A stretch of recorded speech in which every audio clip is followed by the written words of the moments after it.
पावनखिंड रणसंग्रामाला उजाळा मिळण्यासाठी शिवराष्ट्र हायकर्स महाराष्ट्रातर्फे शनिवार दिनांक 12 मे ते सोमवार दिनांक 14 जुलै दरम्यान पन्हाळगड ते पावनखिंड या देशव्यापी ऐतिहासिक पदभ्रमंती मोहिमेचं आयोजन करण्यात आलंय। या मोहिमेत देशभरातून मोठ्या संख्येने शिवभक्त सहभागी होत असतात। यावर्षी मोहिमेचं 33वे वर्ष असल्याचं शिवराष्ट्र हायकर्सचे अध्यक्ष प्रशांत साळुंखे यांनी पत्रकार परिषदेत बोलताना सांगितलं। यावेळी मोहिमेचे प्रमुख नायक जाधव, राजेंद्र पवार, ओमकार काळुखे आदी या पत्रकार परिषदेवेळी उपस्थित होते। पाहूया प्रशांत साळुंखे काय म्हणाले ते।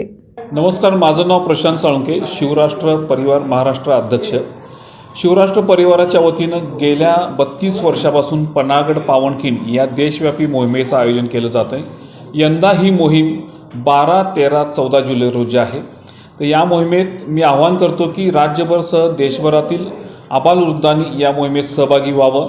या मोहिमेमध्ये डॉक्टर खासदार श्रीकांत शिंदे असतील, उपमुख्यमंत्री वैद्यकीय सहाय्यता निधीचे मंगेश चिवटे सर असतील, आणि मला आवर्जून सांगावंसं वाटतं की या मोहिमेत ज्या सरदारांनी योगदान दिलं असे बांदल सेनेचे रायाजी बांदल यांचे वंशज अनिकेत बांदल आहेत, सरसेनापती कान्होजी जेधे यांचे वंशज इंद्रजित जेधे आहेत, तानाजी मालुसरे यांचे वंशज रायबा मालुसरे आहेत, सरदार पिलाजी सनस यांचे सनस बाळासाहेब सनस आहेत। ही सर्व मंडळी ही या मोहिमेत सहभागी होणार आहेत। याचबरोबर इतिहास संशोधक, इतिहास अभ्यासक, कादंबरीकार विश्वास पाटील सर हेही या मोहिमेत सहभागी होणार आहेत। त्यामुळे मी आवर्जून सर्वांना या मोहिमेत सहभागी होण्यासाठी आवाहन करतोय की या सर्वांना या मोहिमेत सहभागी व्हायला मिळेल।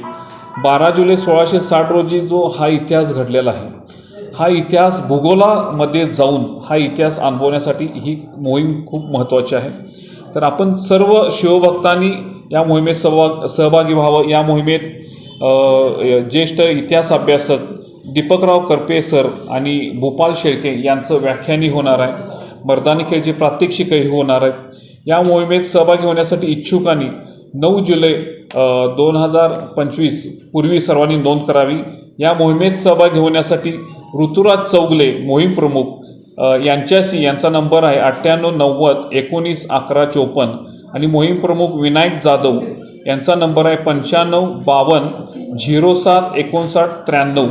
या नंबरवर संपर्क साधून आपण सर्व शिवभक्तांनी सहभागी व्हावं इथं मला आवाहन करावंसं वाटतं।